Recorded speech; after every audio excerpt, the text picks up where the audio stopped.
Mood कैसा है आपका? बिल्कुल ठीक, बिल्कुल अच्छा लग रहा है। और शायद जो गुजरात के हमारे कार्यकर्ता हैं, लीडर्स हैं, सबसे स्ट्रांग, मजबूत, निडर हमारे लोग हैं।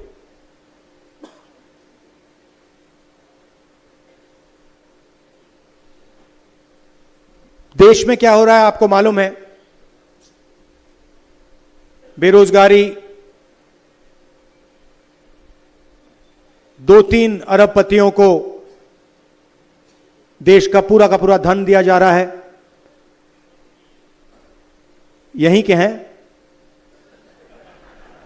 आपने ही भेजे हैं अदानी और अंबानी। उनके लिए सब कुछ अवेलेबल है, जो भी उनको चाहिए। एयरपोर्ट, मुंबई का एयरपोर्ट किसी और के हाथ में है, अदानी जी को चाहिए, सीबीआई केस लगता है, झटक से चमकता हुआ बोर्ड अदानी एंटरप्राइजेज लग जाता है वहां पे। पोर्ट्स, शुरुआत यहीं से हुई थी। एयरपोर्ट, सीमेंट, इंफ्रास्ट्रक्चर,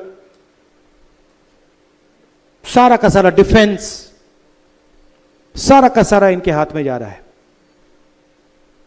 और जनता गुजरात में और पूरे देश में बस देखती जा रही है।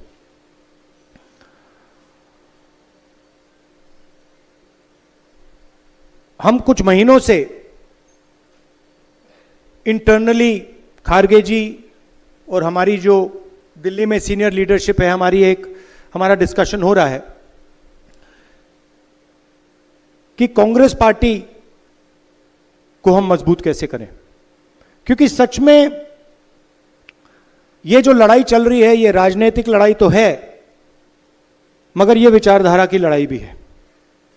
और विचारधारा की सिर्फ 2 पार्टियां हिंदुस्तान में,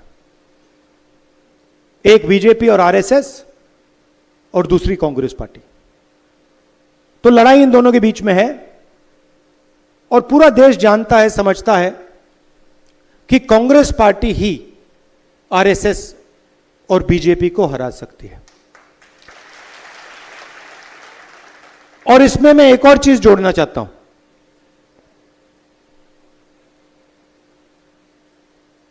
कि सबसे पहले अगर हमने आरएसएस और बीजेपी को देश में हराना है तो रास्ता गुजरात के थ्रू जाता है। हमें पहले यहां पर जो हमारी ओरिजिनल फाउंडेशन थी, हमारी पार्टी भी, अगर आप सोचें, हमारी पार्टी भी गुजरात से ही शुरू हुई थी।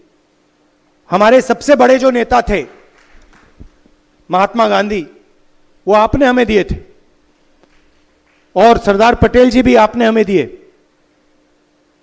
तो हमारी विचारधारा भी, हमारी पार्टी भी यहीं से शुरू हुई है। मगर काफी सालों से हम डिमोरलाइज से हैं।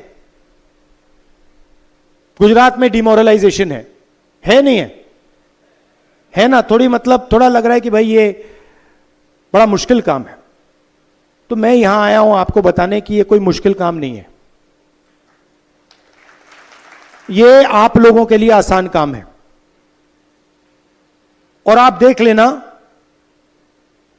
हम ये काम गुजरात में पूरा करके छोड़ेंगे।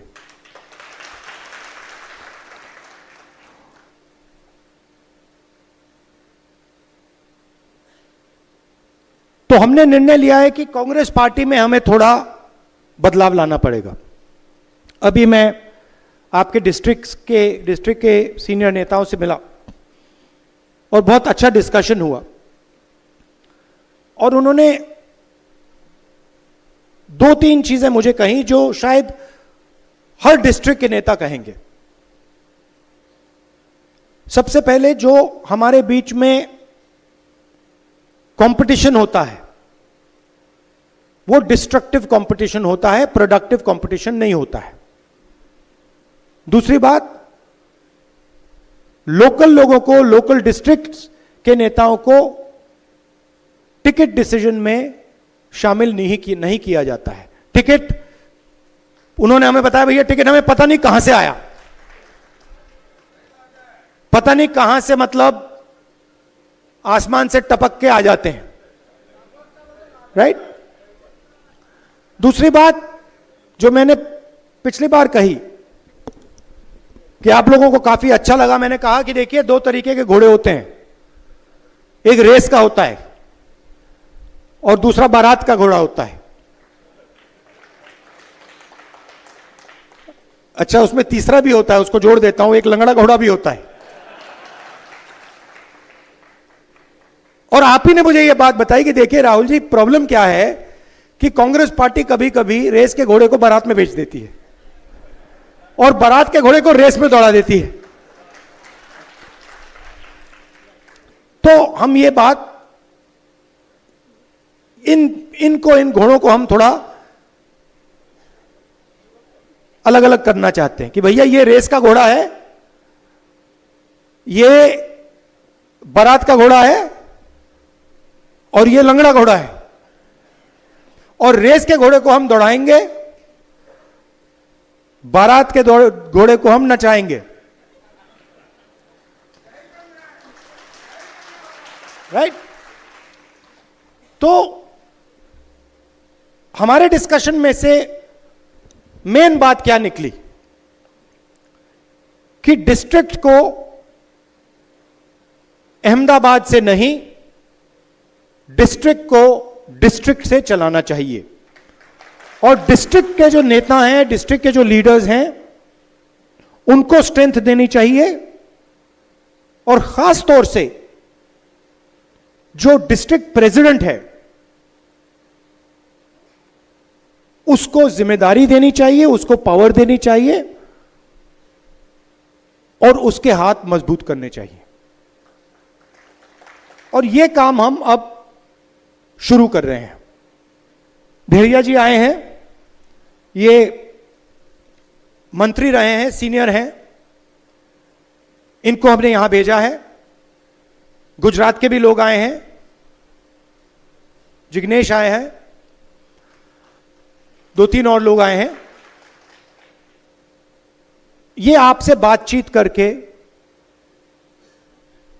हमारे को 5-6 नाम देंगे जिनमें से आपका डिस्ट्रिक्ट प्रेसिडेंट चुना जाएगा।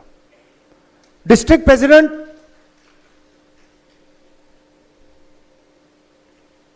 कॉम्प्रोमाइज कैंडिडेट नहीं होगा। डिस्ट्रिक्ट प्रेसिडेंट इस डिस्ट्रिक्ट को चलाएगा, अकेले नहीं चलाएगा, आपकी मदद के साथ चलाएगा, मगर उसके डिसीजन से डिस्ट्रिक्ट चलेगा। डिस्ट्रिक्ट कमेटी के डिसीजन से डिस्ट्रिक्ट चलेगा, ऊपर से कोई अलग अलग तरीके के कैंडिडेट्स, डायरेक्शन, ये वो नहीं दे पाएगा।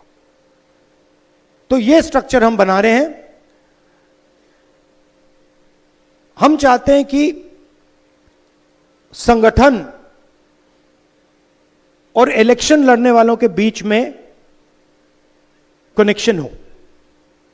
आजकल क्या होता है, कांग्रेस पार्टी का संगठन चुनाव जितवाता है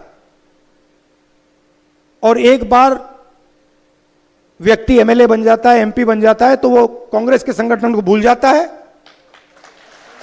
और कहता है भैया तुम जानो, तुम्हारा काम जाने, मैं जा रहा हूं।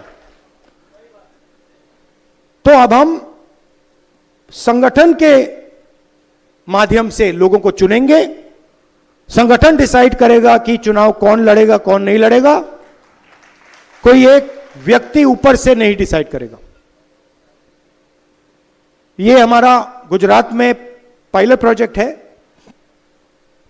गुजरात में हम इसको टेस्ट कर रहे हैं क्योंकि हम मैसेज देना चाहते हैं कि गुजरात हमारे लिए सबसे जरूरी प्रदेश है और हमारी लड़ाई विचारधारा की है और वो लड़ाई गुजरात में हम लड़ेंगे और जीतेंगे।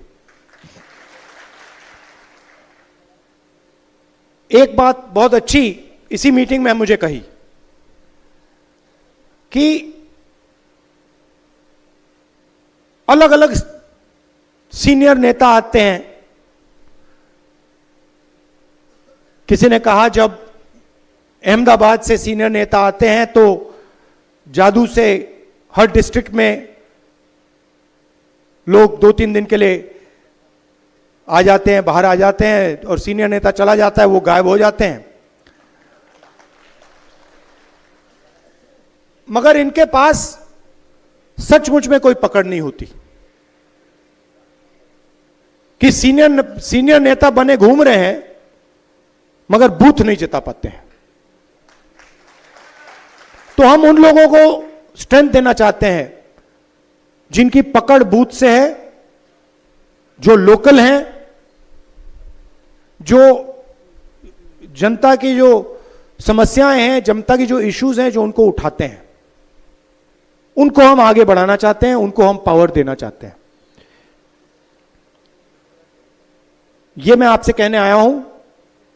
आपके साथ डिस्कशन होगा, आपकी राय ली जाएगी, आपकी ओपिनियन ली जाएगी और उस बेसिस पे हम निर्णय लेंगे। आप यहां गुजरात में कांग्रेस पार्टी के लिए लड़ते हो, मैं समझता हूं कि यह आसान काम नहीं है। शायद पूरे देश में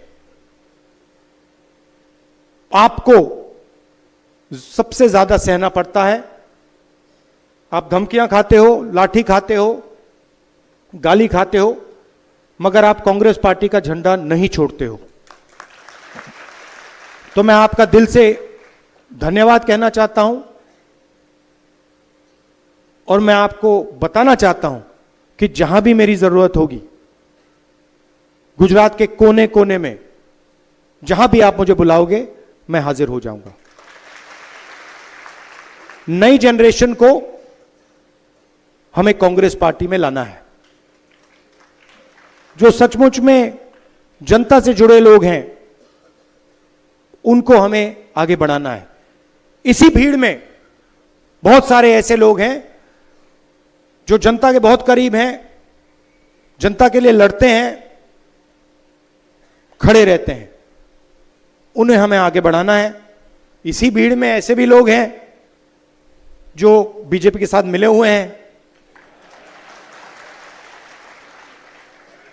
उनको हमें आइडेंटिफाई करना है ना, आइडेंटिफाई करना है और प्यार से परे करना है। हिंसा से नहीं, नफरत से नहीं, प्यार से भैया इस साइड हो जाइए, दूसरों को आगे जाने दीजिए। धन्यवाद। जय हिंद, नमस्कार।